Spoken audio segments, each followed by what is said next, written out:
Today we will talk about context-free grammar, definition of context-free grammar, derivations,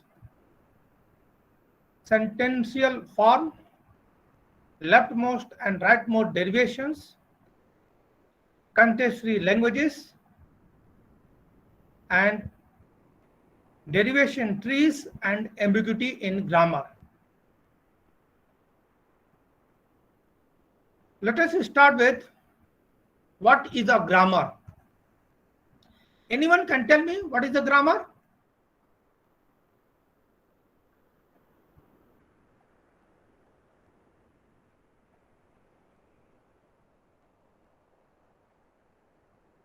Anyone? What is the grammar?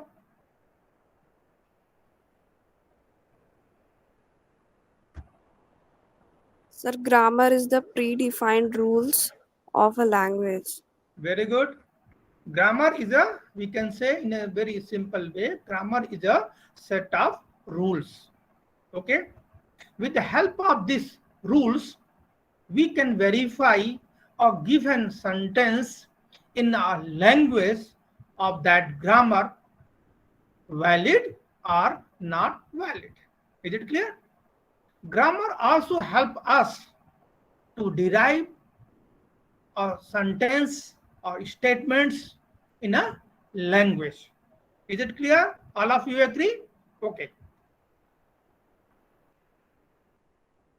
A context-free grammar is a simple recursive method of specifying rules or productions. Here we can say rule is a production. Okay. A context-free grammar is a simple recursive method of specifying rules, or you can say the productions, to generate patterns of strings. Is it clear? It is a mechanism of specifying rules of the grammar. Is it clear? Next, all possible languages cannot be generated by context-free grammars. Means we cannot generate all formal languages with the help of a context-free grammar. Okay. Context-free grammar generates all regular and some non-regular languages. It generates all regular languages and some non-regular languages, but it does not use to generate all non-regular languages. In other words, we can say with the help of a context-free grammar, we cannot generate all formal languages. Okay, you can say this is the limitation of the context-free grammar. Context-free grammars, despite this limitation, a context-free grammars are capable of specifying much of the syntax of high-level programming languages and other formal languages. Is it clear?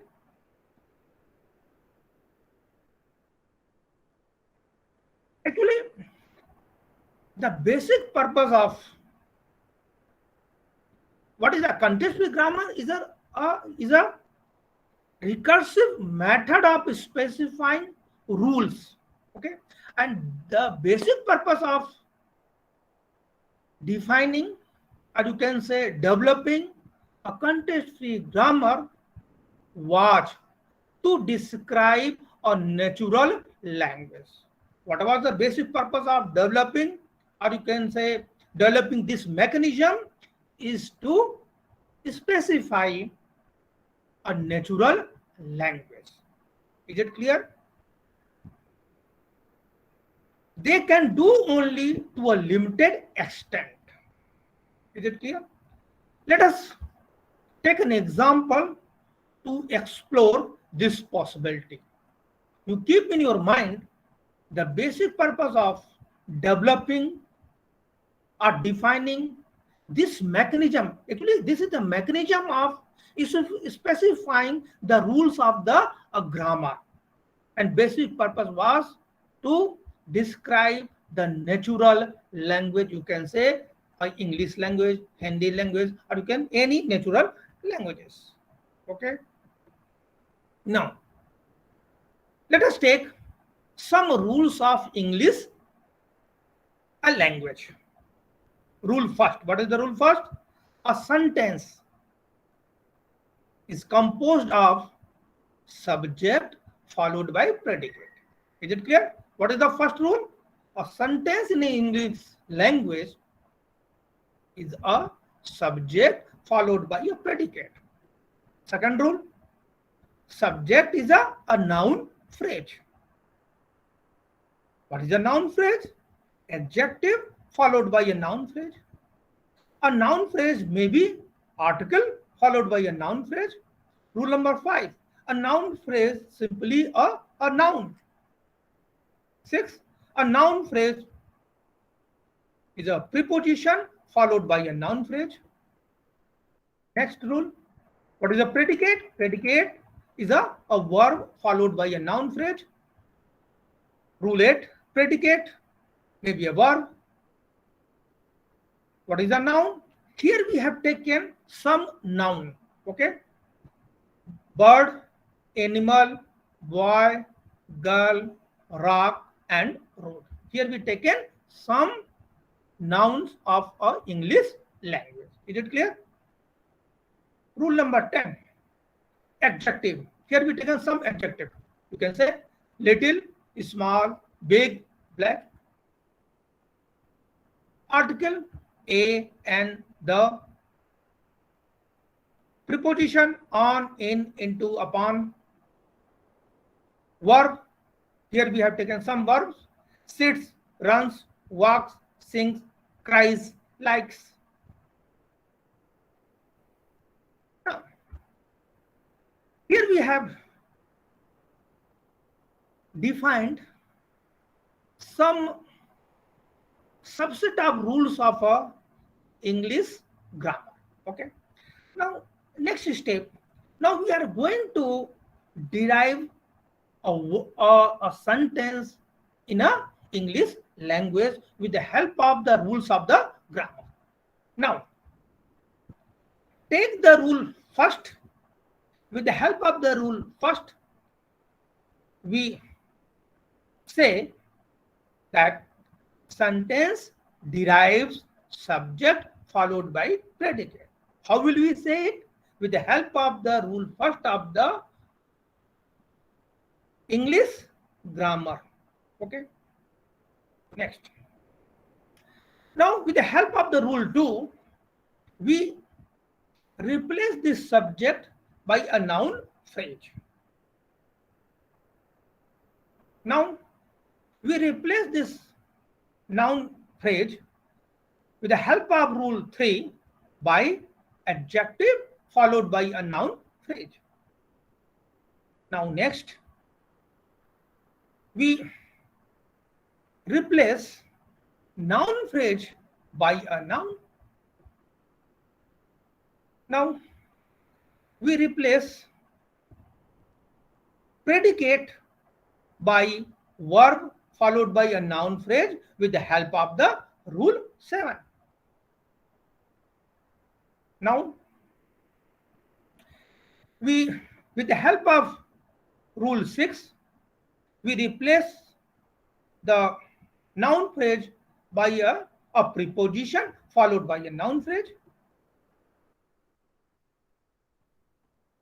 With the help of the rule 4, a sentence derives adjective followed by noun, followed by verb, followed by preposition, followed by article, and followed by a noun phrase.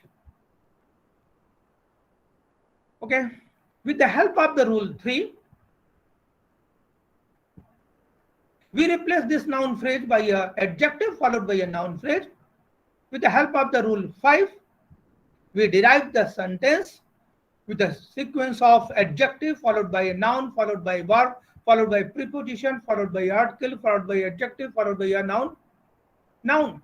Here we replace the noun phrase by a noun with the help of rule 5. Now, with the help of the rule 10, we replace the adjective by here you can see we replace the adjective by the word little, and here this word little is a terminal, and all words which we have written in the you can say the angular bracket is a non-terminals. Okay, so with the help of the rule 10 we replace the adjective by little. Now with the help of the rule 9 we replace the noun by bird. With the help of the rule 13 we replace verb by sits. With the help of rule 12 we replace the previous preposition by the on. With the help of rule 11 we replace article by the. With the help of rule 10 we replace adjective by a black. And last, with the help of rule 9 we replace the noun by ra. We get what we get, or a sentence in a natural language English. What is a sentence? Little bird sits on the black rock. Is it clear? This is the one of the rule of the grammar of a language. With the help of the grammar we derive a sentence. Again you can say that with the help of the grammar we can check a given sentence is valid or not, and this process is called a parsing. Okay, is it clear, all of you? Next, now again we are going to, with the help of the rules of the English grammar, a sentence, another sentence. Now we use the rule 1. With the help of the rule 1, sentence derives subject followed by predicate. Next, now we take the help of rule 2 and we replace the subject by a noun phrase. With the help of rule 5 we replace the noun phrase by noun. With the rule 7 predicate by verb. Now at this time with the help of rule 9 we replace noun by rock, and with the help of rule 13 we replace verb by sings. What we get here at this point? We derive a sentence with the help of a context-free grammar in an English language. And what is the sentence? Here sentence is a rock sings. Is it clear? What is the sentence? Sentence is a rock sings.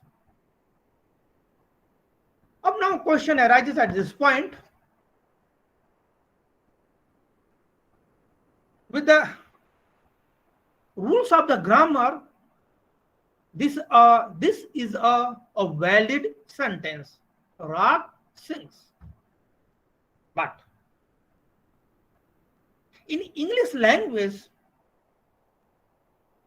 this is a not valid statement.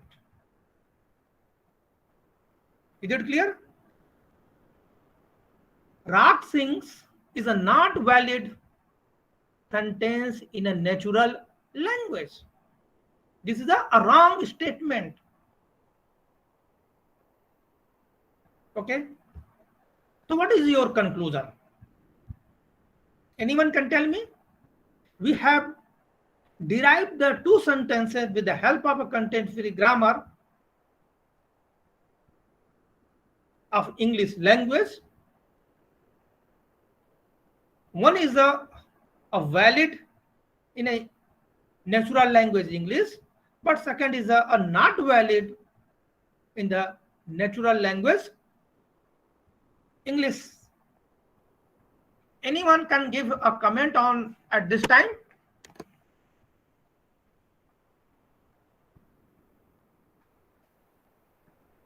कोई बता सकता है? What is your conclusion?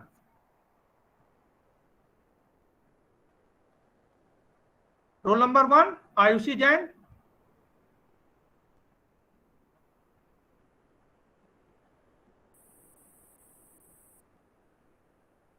प्रज्ञा पांडे, क्या प्रज्ञा पांडे?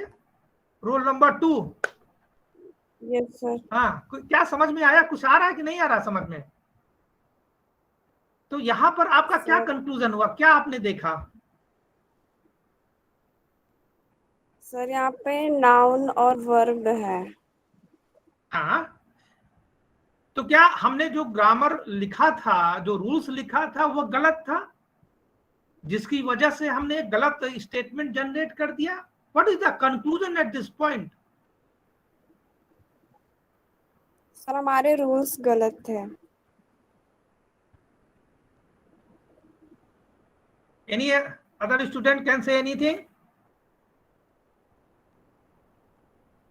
हमारे rules गलत नहीं थे, this is the valid rules, rules सही थे। हाँ, कोई कहना चाहता है और कुछ?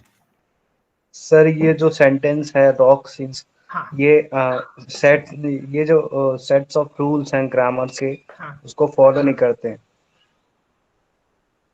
नहीं बेटा, रूल्स तो देखो, जो रूल्स लिखा था वह रूल्स तुम्हारे सही हैं, और यह यदि रूल्स तुम देखोगे रूल्स के हिसाब से ये सही है, लेकिन बट यहाँ पर एक वर्ड बट है।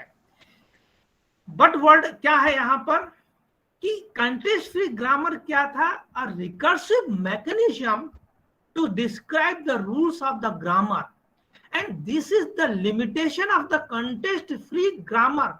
एक्चुअली कंटेक्स्ट फ्री ग्रामर क्या है? एक मैकेनिज्म है जिससे हम रूल्स को क्या करते हैं, एक्सप्रेस करते हैं। तो एक्चुअली इसका अब देखो, यहाँ पर एक चीज और तुम नोट कर सकते हो कि हमारी जो डिस्कवरी होती है वो क्या होता है कि हमने जो इसको डेवलप किया, जो साइंटिस्ट लोगों ने इसको डेवलप किया है, उन्होंने क्या सोचा था कि हम एक मैकेनिज्म बनाते हैं और उस मैकेनिज्म के थ्रू हम एक जो नेचुरल लैंग्वेज है उसको डिस्क्राइब कर दें। Is it clear? लेकिन देखा क्या गया कि इस मैकेनिज्म के through we can not describe the rules of the natural language. This is the limitation of the context free grammar. Actually क्या था? द बेसिक पर्पस था to describe the natural language, grammar of the natural language, but the scientist has failed to describe the natural language of grammar of the natural language. वहां fail हो गया। This is the failure of the scientist. जो scientist ने इसको use किया वो fail हो गए इस पॉइंट पर। बेसिक पर्पस उनका डिफीट हो गया। वो सोचते थे कुछ, लेकिन हुआ क्या?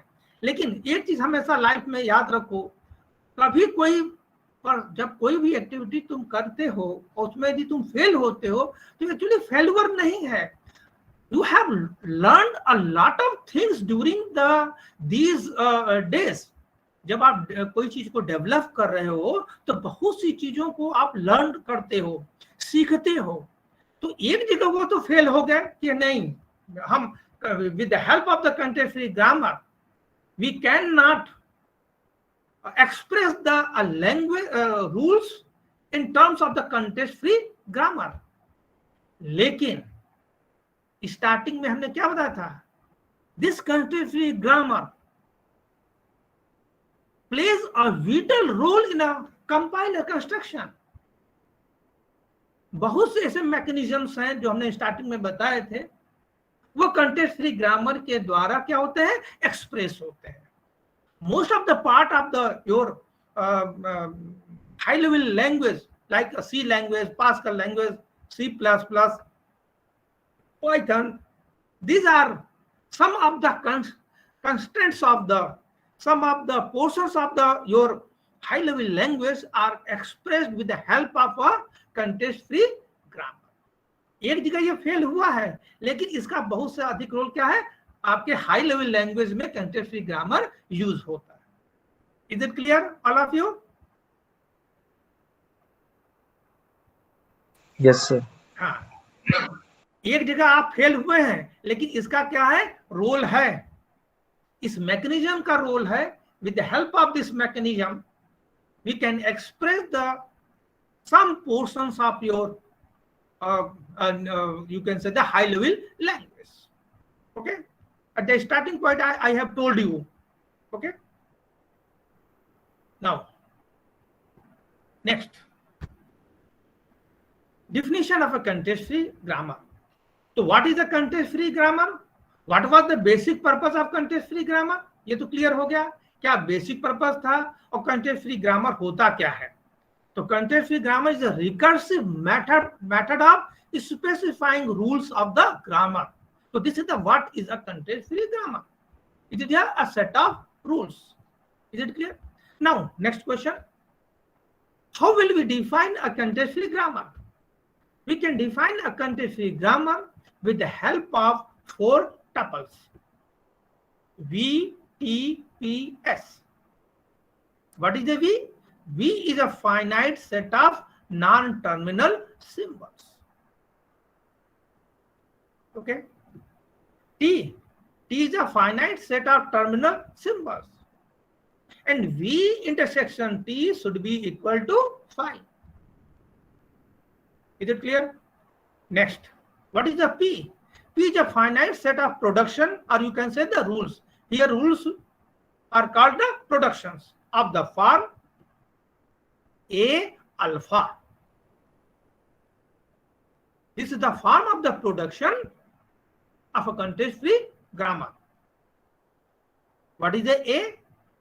A is a non-terminal symbol, and alpha is the, you can say, a member of V union T. Star. What is the alpha? Is a member of V union T whole star. Next, S. What is the S? S is a special non-terminal symbol, and this non-terminal symbol is called the start symbol. Okay, it is clear? Here you can see G. We can express a context free grammar with the help of 4 tuples V, T, P, S. What is the V? V is a set of productions, T is a set of terminal symbols, P is a set of productions, and S is the start symbols. Okay. Now, here you can see what is the V. V consists of only one non-terminal symbol, and which is S. And what is the T? T is a finite set of terminal symbol, and at this point T is only contains a single symbol A. P, what is the P? P is a finite set of productions. Okay, and S is the start symbol.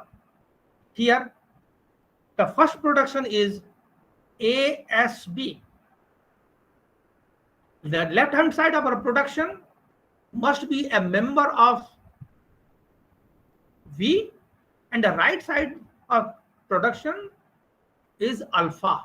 And what is the alpha? Alpha is a V union T. Is it clear? Now, next production is SS. Next, SA. And this is a context free grammar. Why this is a context free grammar? Because we can express this grammar in the form of a context free grammar. As we know, a context free grammar can be expressed with the help of 4 tuples V, T, P, S. Is it clear?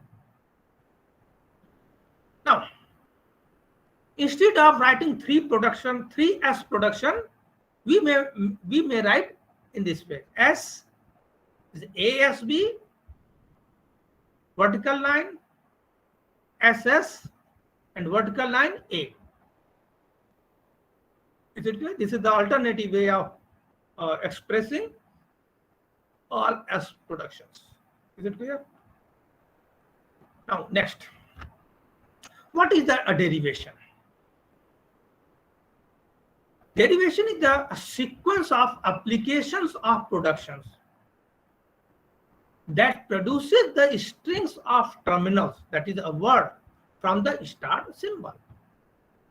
With the help of derivation, we derive a word in a language. Here we apply a sequence of productions from the start symbol of the grammar. And this process is known as a derivation. Is it clear? Next, in derivation process, we use three symbols. These three symbols: arrow followed by G, arrow followed by star, arrow followed by I, small I. We use the arrow followed by G when a string is directly derived from the second string in one step. When we get a right hand side from the left hand side in one step, then we use this symbol. That is, with the help of only one production. For example, let us take alpha, beta, and gamma are strings in V union T star, and also take A beta is a production in P. If this production is applied to string, suppose in a derivation process, there is a string alpha A gamma, and we get alpha beta gamma. From alpha A gamma, we get a alpha beta gamma. Here you can see we replace this capital A by beta with the help of the production A beta. Okay, then we use the symbol arrow followed by G. Here you can see alpha, capital A, gamma derives alpha, beta, and gamma. Is it clear? Now next, we use this symbol arrow followed by beta, and we read this as alpha derives beta with the help of 0 or more production. When we get beta with the help of 0 or more productions, then we use the symbol arrow followed by star. Okay, for example, let us take an example to understand this process. Alpha 1, alpha 2, alpha m are strings in V union T star, and here m is greater than or equal to 1, and alpha 1 derives alpha 2, alpha 2 derives alpha 3 with the help of only one production, and ultimately alpha m minus 1 derives alpha m with the help of one production. Then instead of writing these sequence of productions, we can use this alpha 1 forward slash arrow followed by star followed by alpha m. Okay, here alpha 1 derives alpha m with the help of 0 or more productions. Then we will use the symbol arrow followed by star. In the same way, we can write alpha derives beta, arrow, here we use, you can see the symbol arrow followed by, you can see the I, small I. If alpha derives beta in exactly I steps. Okay, so here you can see that we use three different types of symbols in derivation process. Next, what is a sentential form? A sentential form is a string of terminals and variables alpha. So sentential form is a string of terminals and variable alpha. If the starting symbol of a grammar, that is S, derives alpha with the help of 0 or more productions, then we can say this alpha is a sentential form, where S is the element of V and alpha is the element of V union T star. Is it clear? Now next point. What is the leftmost derivation and what is the rightmost derivations? Let us see leftmost derivation first. A derivation A derives W with the help of 0 or more productions is said to be a leftmost derivation if in each step we apply a production to the leftmost variable in the sentential form. What is the sentential form? S derives alpha with the help of 0 or more productions. And what is the alpha? Alpha is the element of V union T star. When we replace always in the derivation process the leftmost variable in a sentential form, then we can say this derivation is a leftmost derivation. And if in each step we apply a production to the rightmost variable in the sentential form, then the derivation process is called the rightmost derivation.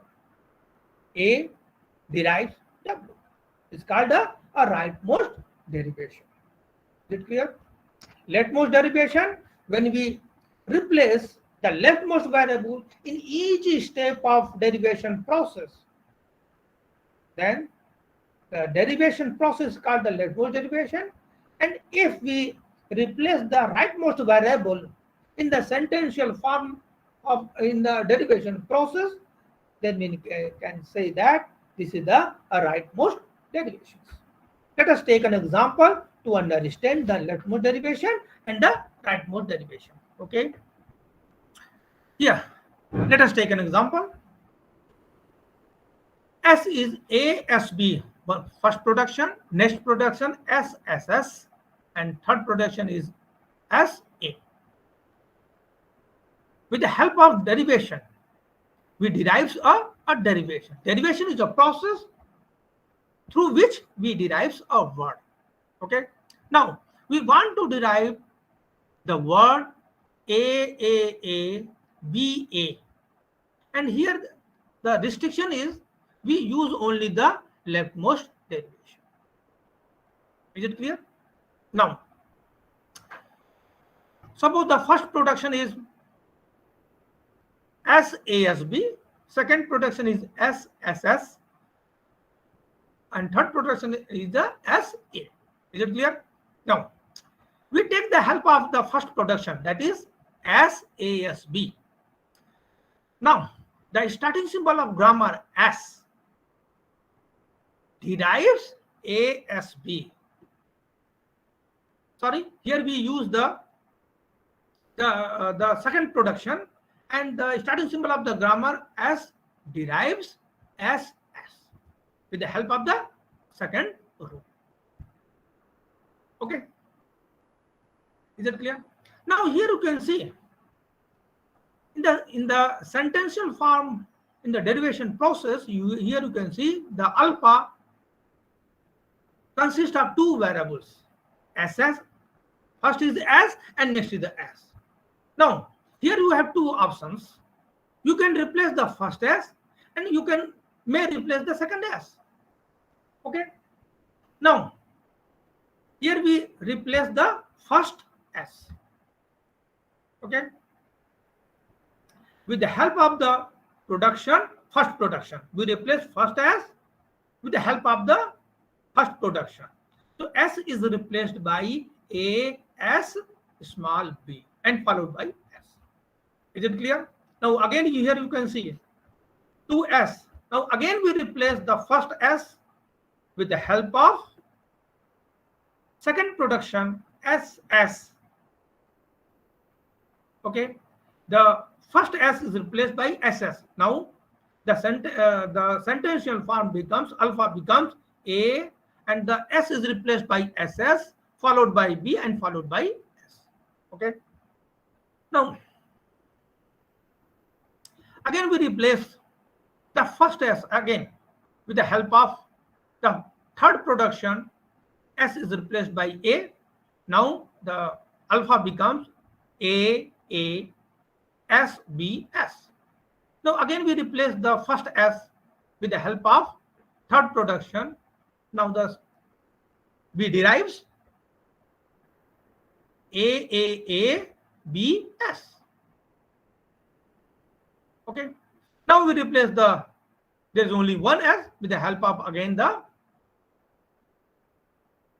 third production. We derives the word triple A B A. Okay. Now here you can observe that we always replace we have always replaced the first variable in each step of derivation process. And if we do this, then the derivation process is called the leftmost derivation. So here we derive a word with the help of a leftmost derivation. Is it clear? Now let us see the rightmost derivation, taking the same example. With the help of the second production, S derives SS. Is it clear? Here you can see the first S and the next S. We always replace the rightmost variable, that is a second S in this case, with the help of you can see here a third production. We replace the S by A. Is it clear? Now, here only one S. There is no choice of left and right. We replace this S with the help of the first production, ASB. So we derives A capital S B A from capital S A with the help of the production ASB. Now, with the help of the second production, we replace this S by double S. Again, we replace the leftmost S by A. Here is you can see there is a mistake.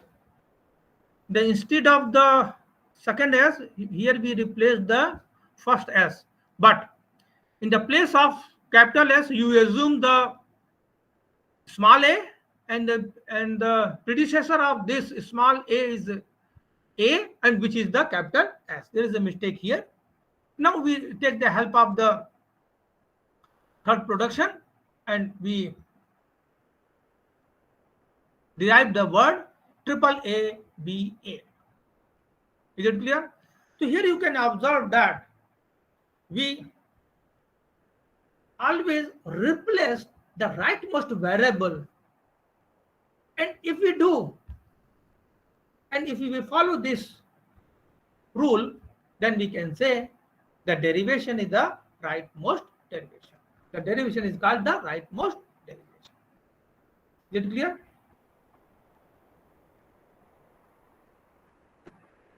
Next, a context-free language. A language that is generated by a context-free grammar is called a context-free language. Okay, let us take a grammar VTPS, be a context-free grammar.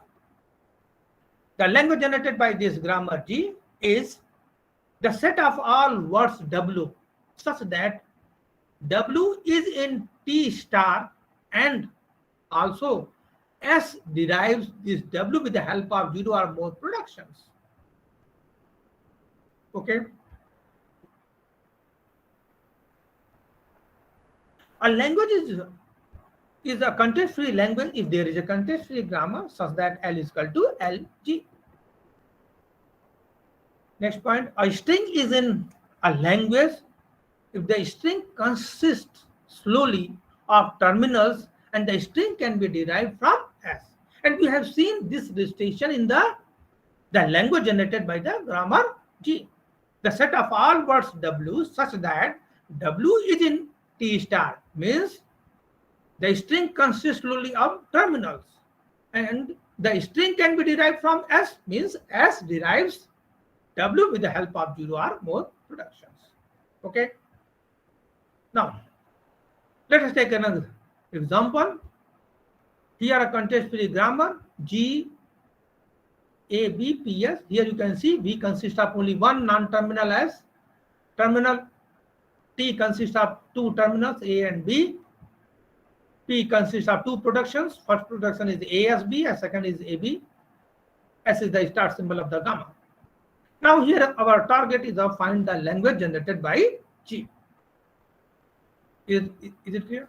Now we are going to generate the language by a grammar, by a context-free grammar. Is it clear? Now, we apply here, in this case, we apply the first production, that is SASB, n-1 times, and then apply the second production. Let us see what we will get.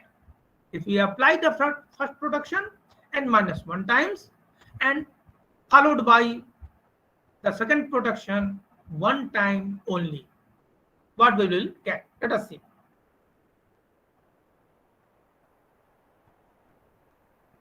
Take the help of the first production. The starting symbol of grammar S derives ASB. Is it clear? Now again we use first production.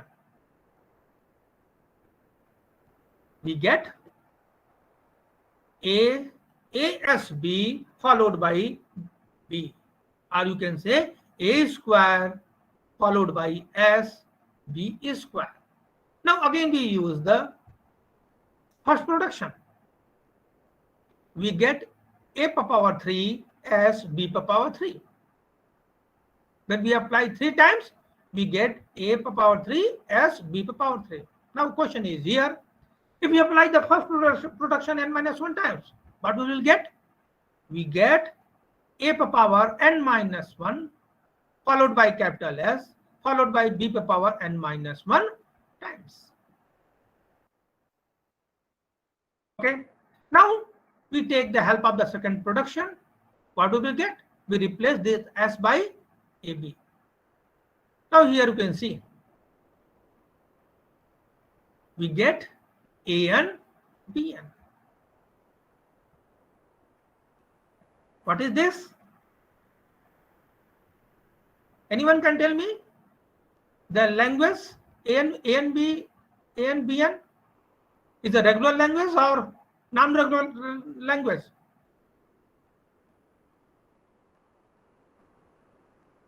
Roll number 2, अभिज्ञा पांडे, ये कौन सा language है?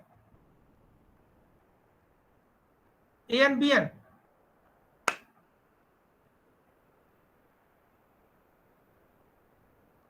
Roll number 1, roll number 3.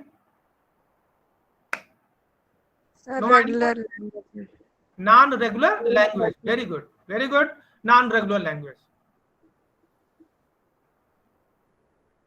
Thus, we can say the language generated by this grammar G is ANBN, and with the condition n is greater than 1.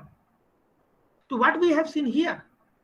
We have seen that a context-free grammar, with the help of a context-free grammar, we have derived a non-regular language, ANBN.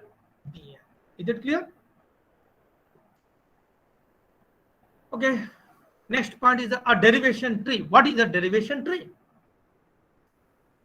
Derivation tree is a pictorial representation of derivation process to derive a word. Or in other words, you can say that a graphical representation of a derivation of a word from a given set of production rules. With the help of the leftmost derivation, we have seen the leftmost derivation, we have seen the rightmost derivation. And the derivation tree is a graphical representation of the derivation of a word from a given set of production rules. Is it clear? The derivation tree captures the grammatical structure of the string. Next point. It records, derivation tree records that rules were applied to which variables during the string's derivation.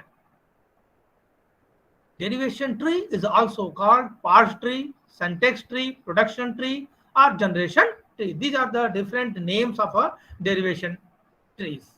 Parse trees, syntax trees, production trees, or generation trees. The vertices of derivation tree are labeled with terminals, variables, or epsilon. If an interior vertex is labeled A and its children are labeled x1, x2 to xk from the left, then A, x1, x2 to xk must be the production in the grammar. This is the figure of the partial derivation tree. Okay.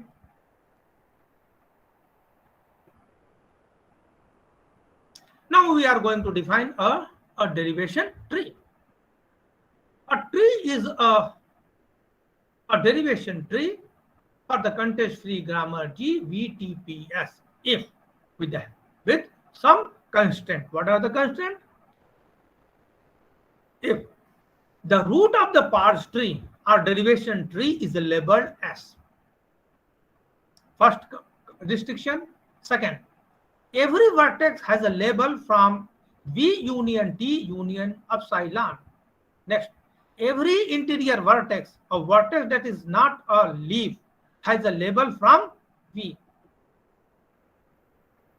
Fourth point, every leaf has a label from T is element of epsilon. Here the element symbol is missing. Next point, if a vertex A has an n children x1, x2 to xn from left to right, then A, x1, x2 to xk must be a production in the grammar. If a vertex has label epsilon, then it is a leaf and it is the only child of its father. Let us see what is a subtree of a derivation tree. A subtree of a derivation tree is also called a partial derivation tree. A subtree of derivation tree is a tree having the following properties. The root of a subtree is any vertex with label A. The root of the subtree is any vertex with label A, where A is the element of V.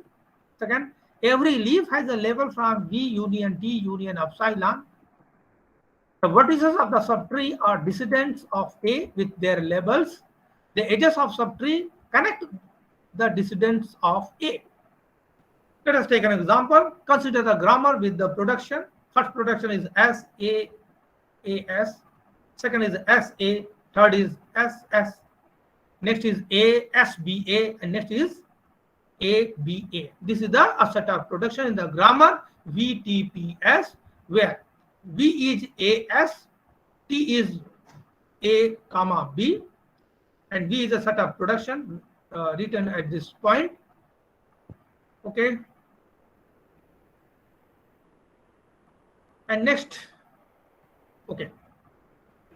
Here you can see this is the, here we derived the word A,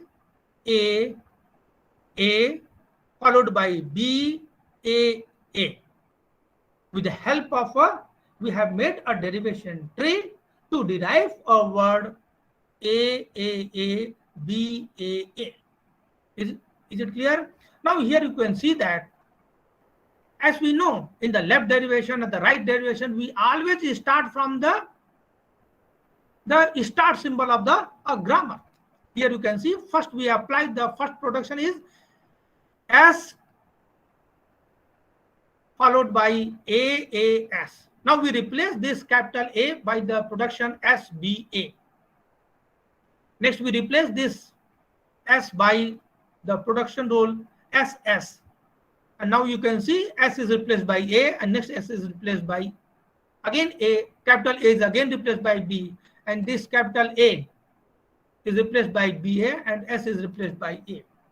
Okay, so this is a derivation tree of a word derived by the set of rules of the grammar A, B, A. And these are the partial derivation trees. Now, next is a total language tree. What is the total language tree? For a given CFG VTPS, we define a tree whose root is the start symbol S and whose nodes are working strings of terminals and non-terminals. The descendants of each node are all the possible results of applying every production to the working string one at a time. The terminal nodes are strings of all terminals. The resultant tree is called the total language tree of the CFG. Let us see here. Suppose this is the grammar consisting of the production SBX followed by ASS, XX, AA. And next production is X is AB and B. Now, we are going to generate a total language tree.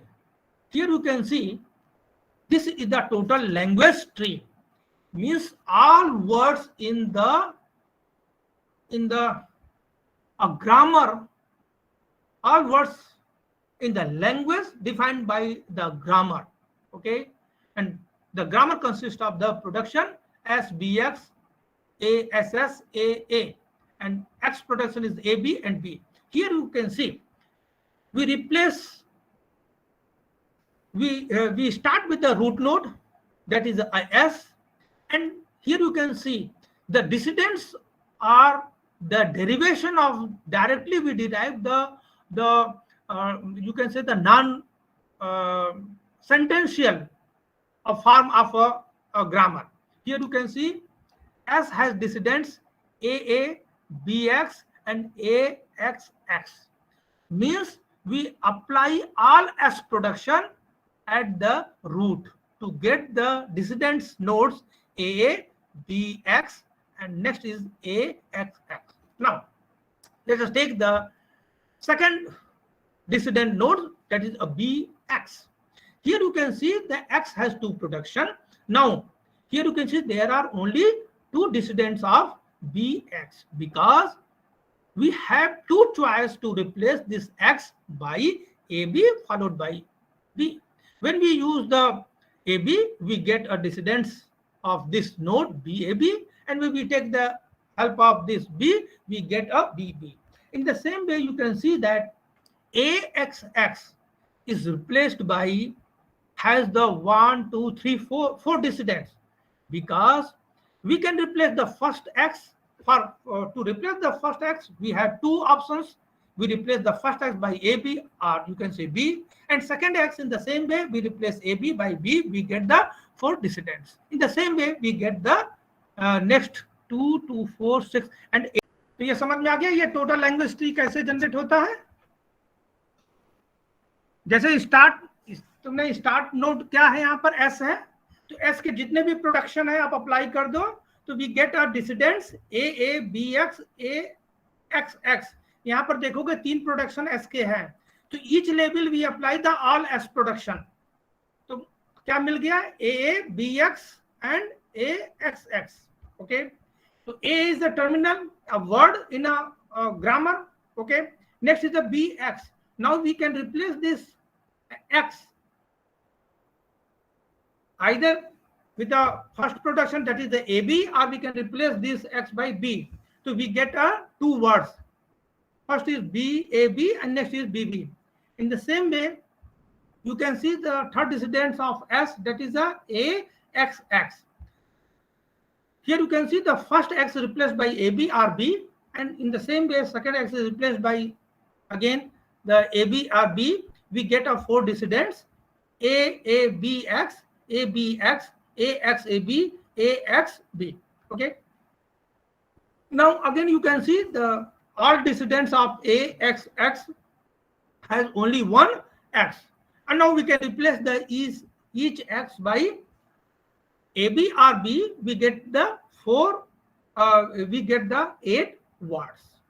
So this way we can draw a total language tree of a given grammar. Okay.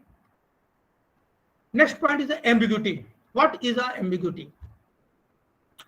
If W is the word in the language defined by the grammar G VTPS, then W has at least one parse tree. Okay. Next point.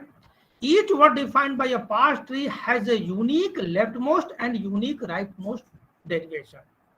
Each word defined by a parse tree has a unique leftmost and unique rightmost derivation. Next point.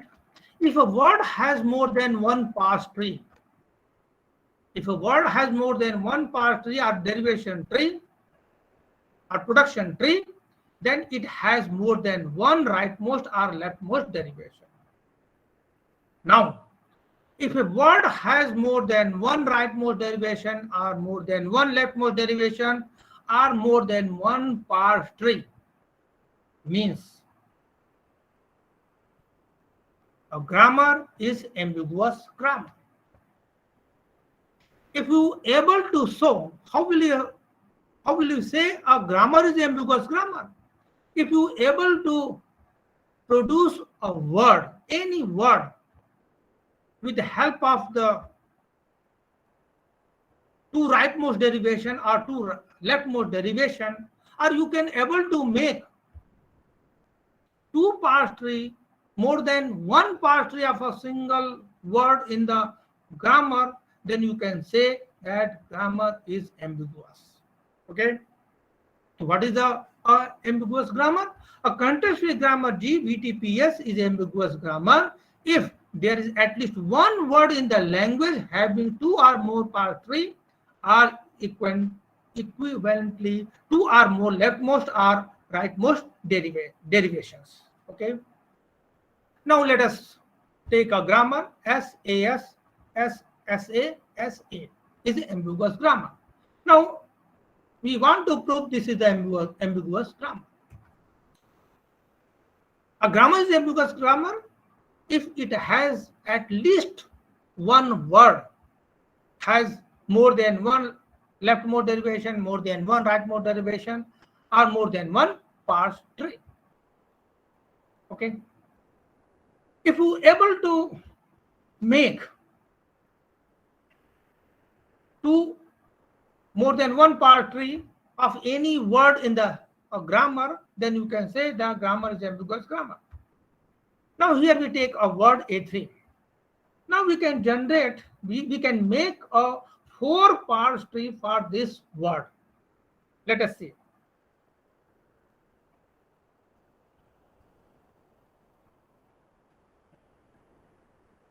For same word, here you can see each parse tree in this figure derives the word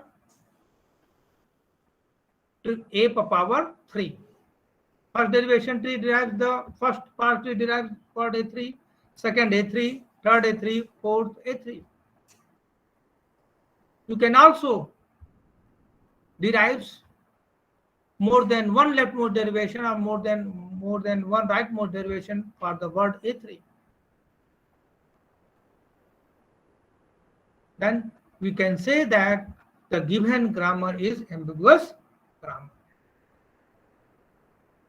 Okay. Any questions on today's topic?